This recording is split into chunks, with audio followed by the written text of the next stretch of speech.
Hello guys, তো আমরা এখন বেরোচ্ছি সার্ভিস সেন্টার। আমার ফোনটা একটু প্রবলেম হচ্ছিলো, তো সেখানে যাচ্ছি। তো চলো বেরিয়ে যাওয়া যাক। তো এই দেখো, এখানে টাকা দিতে এসেছিলাম দাদার দোকানে। তো এখানে কোল্ড ড্রিঙ্কস আর মিষ্টির প্যাকেট পেয়ে গেছি। তো এই দেখো আমরা বেরিয়ে গেছি। তো অনেক স্পিডে যাচ্ছি যেন না মলটা বন্ধ হয়ে যায়।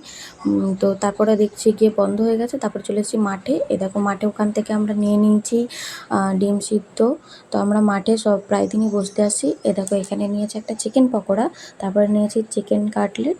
তো এখানে দেখো আমরা বসে বসে এগুলো খাচ্ছি, বন্ধুদের আসার অপেক্ষা করছি।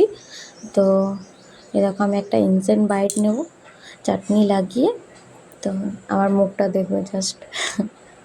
তো এই দেখো ইনসেন্ট বাইটটা দারুণ লেগেছে। হ্যাঁ। তারপরে দেখো বন্ধুরা চলে এসছে, বসে বসে একটু আড্ডা মারলাম। তো এরপর বাড়ি যাওয়ার পালা। অনেকক্ষণ গল্প করেছি, যাই হোক। তো এরপর যাচ্ছি গুড নাইট বলে সবাইকে বাড়ি চলে গেলাম। তো এই দেখো গুড নাইট তোমাদের।